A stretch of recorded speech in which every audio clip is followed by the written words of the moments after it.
I feel like authenticity is the strongest thing you could ever have. And if you're out there and people in this world, they are not they're not blind to how people can change the way that they act, the way that they are to fit that Yeah. moment.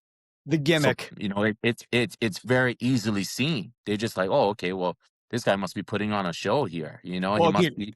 We don't know the true story behind a lot of the things, especially if there's no explanation building up to those moments where you're speaking like that or doing those things. well, dude, So I'm gonna say just like the first time we met, you were just full. I mean, people were coming up to you left and right. I'm like, and I watched Slap here and there. I'm not, mostly the viral moments, mostly the highlight stuff.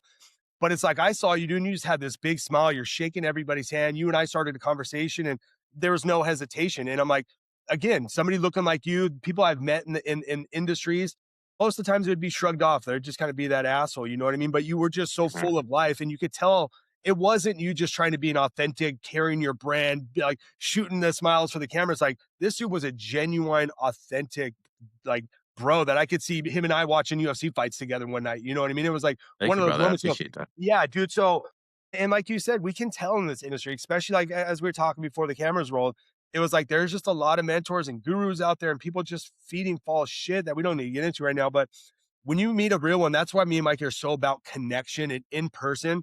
And you being at the Fit Expo, like that's what it takes. Going and shaking those hands, meeting people, getting in the bigger rooms, conversating, taking the pictures, living the moment.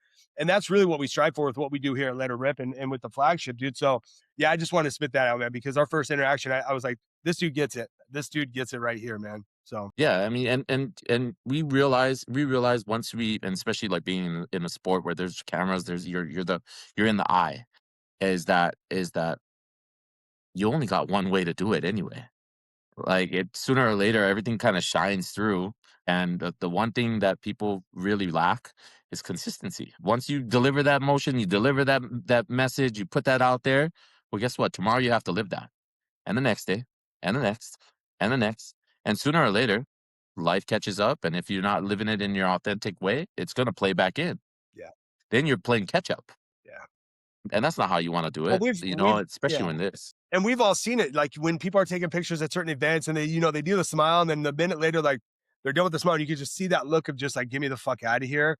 You could Hmm. just tell they're not in that moment. They're not there just, like, holding on to that because like you said, tomorrow's not guaranteed. Once this is all over, once your time in the light, like, I've been in the light, and I know what it feels like to be out of that moment, and you gotta live. I wish I could go back to those years I was playing and really live those moments to the fullest and treat each day like it was just the end of the world, you know? And you can see that with a lot of people, man. But yeah, like I said, when you're out there, doing your thing, it was just the smile just stayed. It wasn't like smile for the camera and then it's like, fuck, all right, another smile for the camera. It was just rolling, bro. So good shit. Good Yeah, shit. yeah, and I like interacting with everybody. I like hearing other people's stories. I like seeing what's going on, and I'm walking around just as a like if people were looking at me like, I'm your fan. I'm your biggest fan. I'm looking at you guys like, okay, well, I'm your fan too. You Yeah. got guys out there that's doing arm wrestling that you barely even know about, right? But I mean, that's a feat of strength. To see you do something like that, that's amazing. So, never disregard anybody else's, talents or whatever their Expertise. gifts. You got to go out there and treat everybody just like how you would like to be treated. That's I it. think a huge component to that is you have to be a fan of your audience. You know what I mean? Mhm. So many people struggle with that in business where they believe that attention is the greatest form of currency. But it's really, I mean, and I've been using this term more frequently, but it's almost it's mental masturbation in a sense because you're just gathering all of this shit, assuming that all of this attention is going to get you to where you want to go. But if you're not giving back to it and you're not present in those moments, then inevitably it still falls flat. And that goes back to the business end of these things. Jake explaining you in a social setting makes it really clear that you are who you show up as. My Mhm.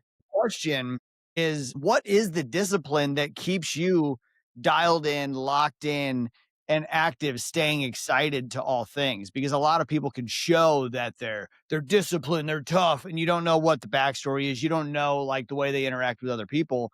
What does your actual like training process look like? Not just in your strength and your ability to do your sport, but your training process of you just really being that humble, happy, but also like healthy and focused individual.